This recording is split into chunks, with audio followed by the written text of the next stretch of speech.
시청자 여러분 안녕하십니까? 지방자치의 생생한 소식을 전하는 KLN 뉴스입니다. 첫 소식입니다. 전주시가 쾌적한 보행 환경을 만들기 위해 도로 비우기 사업을 추진합니다. 이번 사업으로 훼손된 시설물은 철거하고 유사 시설물은 통폐합할 계획입니다. 김민화 기자가 보도합니다. 전북 전주시가 걷고 싶은 도시를 실현하기 위해 불필요하거나 도시 미관을 저해하는 도로상 시설물을 철거, 통폐합하는 도로 비우기 및 인도 정비 시범 사업을 추진합니다. 이는 지속 가능한 걷고 싶은 거리를 만들어 시민들에게 보다 안전하고 깨끗한 거리를 제공하기 위함입니다.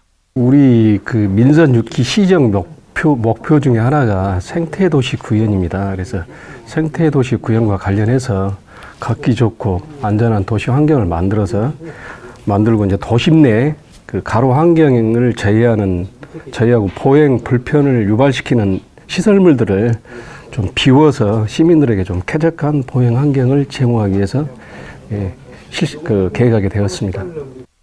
대상 시설물은 가로등과 신호등, 표지판, 통신주 전화부스 등이 해당되며 현재 시범 사업으로 거론되고 있는 구간은 전동성당에서 시청 입구 대신증권 사거리까지 8달로 1.3km 구간입니다. 이에 따라 시는 인도의 29개소 시설물을 대상으로 불필요한 시설물은 제거하고 필요한 시설물은 줄여나가 쾌적한 보행 환경을 만들어 향후 사업을 확대할 예정입니다. 또한 시는 도로 비우기 사업의 효율적인 추진을 위해 경찰서와 한전, KT 등 관리기관과 연계 TF팀을 구성해 사업을 지속적으로 활성화할 방침입니다. 전주시 걷고 싶은 도시과 관계자는 과거 10년 전부터 계속 선도적으로 추진해온 사업이지만 이번 시범 구간을 재정비하면서 사업 효과가 더욱 높을 것으로 예상된다고 말했습니다. KLN 김민아입니다.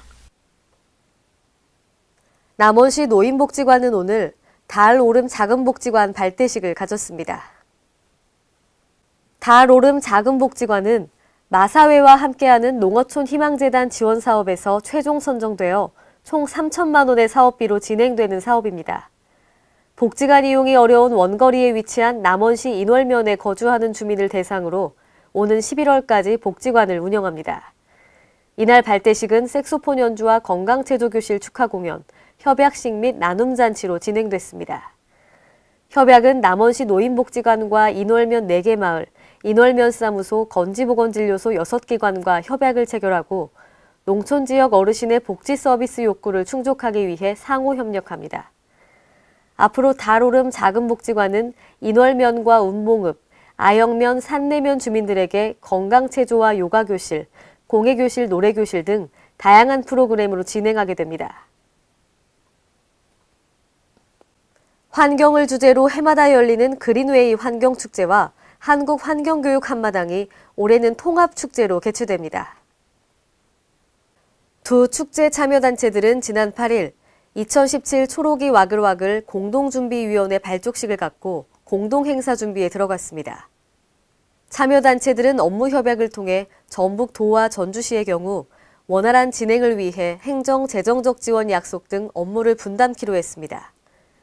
또 전북교육청은 학생들이 행사 참여를 할 수 있도록 학생교육 프로그램 관련 행정적 절차를 지원하고 전북환경네트워크는 시민사회단체들의 참여를 유도키로 했습니다. 이번에 개최되는 통합축제 장소는 전주 시내 건지산과 덕진공원 일대가 유력하게 검토되고 있습니다. 충청남도 지속가능발전협의회는 오늘 제9기 위원위촉식 및 정기총회를 개최하고 충남의 지속가능 발전 전략을 모색했습니다. 제9기 지속가능발전협의회는 주민과 기업, 학교, 연구소, 환경단체, 공무원 등 모두 100명으로 구성됐습니다. 지속가능발전협의회는 2001년 설립된 협의체로 지난해 6월 푸른 충남 21 실천협의회에서 충청남도 지속가능발전협의회로 명칭을 변경했습니다. 지난해에는 찾아가는 지속가능발전교육, 청소년 환경토론대회 개최 등 교육사업과 외래 생태계 교란종 예방 및 제거 작업 등 도민실천사업, 교류협력사업 등의 활동을 펼쳤습니다. 이번에 선출된 이 대표회장은 행복한 충남을 만들기 위해 도민이 더욱 주체적으로 참여해 지속가능한 정책을 개발하고 실천해 나갈 수 있도록 하겠다고 말했습니다. 마을 주민의 쉼터와 휴식처 역할을 해왔던 보호수들이 관리가 제대로 되지 않고 훼손되어 있어 방문객들의 눈살을 찌푸리게 하고 있습니다. 유희광 기자가 보도합니다. 산림자원 조성 및 관리법에 따라 보존돼야 할 보호수들이 관리에 손길이 미치지 못하면서 보호수로서의 본 모습을 잃어가고 있습니다. 이곳은 전라북도 순창군 유등면의 웨이마을입니다. 이곳에는 수령이 300년 이상 된 도지사 지정 느티나무 보호수 1본과 150년 이상 된 느티나무 녹어수 3본이 자리하고 있습니다. 과거 이 나무들은 마을 주민의 쉼터와 휴식처로 역할을 해왔지만 현재는 관리가 제대로 안 된 채 훼손되어 있는 데다 나무 뿌리가 뻗어져 있는 지표면에는 돌들이 깔려 있어 뿌리의 호흡을 방해하고 있습니다. 훼손된 나무들을 보면 갈라지거나 부패가 진행되어 썩어가고 있는 부위를 어렵지 않게 찾아볼 수 있습니다. 보호수라는 말이 무색할 정도로 무분별한 사람들의 접근이 이어지고 있음은 물론 심지어는 나무 바로 옆은 주차 공간이 되어버린 지 오래입니다. 또 주변 오래된 시설물들은 보호수를 찾은 방문객들의 눈살을 찌푸리게 하고 있습니다. 현재 순창 지역에 있는 도지사 지정 보호수는 총 72본으로 도내에서 가장 많은 보호수를 보유하고 있지만 제대로 된 관리에 손길이 미치지 못하고 있습니다. 이에 순창군에서는 고사지 제거, 수감 부패 부위 외과 수술, 나무 뿌리의 생육 환경 개선을 위한 토양 개량 등 전통 마을숲 복원을 통해 훼손된 느티나무의 제 모습을 찾아나간다는 계획입니다.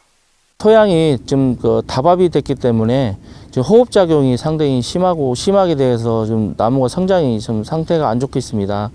그래서 토양 개량을 주 위주로 해가지고 나무 수목을 보호하고 그런 사업을 추진을 하려고 하고 있습니다. KLN 유희광입니다. 전북 도내 처음으로 스탠딩 오피스를 도입한 전북 정읍시 정우면이 민원인들의 호평을 받고 있습니다. 정우면은 지난해 8월 민원인들과 눈높이를 맞춘 서비스를 제공하기 위해 스탠딩 오피스를 시행한 뒤 다른 자치단체들의 벤치마킹 대상이 되고 있습니다. 전북 완주군의 경우 정우면을 벤치마킹해 지난해 11월부터 민원실을 스탠딩 오피스로 꾸몄습니다. 민원인들은 이에 대해 스탠딩 오피스 개설 이후 공무원들의 친절 서비스가 향상됐다며 호평했습니다. 스탠딩 오피스는 허리 통증과 거북목 등 각종 성인병 유발을 감소시킬 수 있는 장점을 가지고 있습니다. 권철현 면장은 스탠딩 오피스 시행 이후 공무원들과 민원인 모두 밝아졌다고 말했습니다. 이상으로 KLN 뉴스를 마칩니다. 시청해주신 여러분 고맙습니다.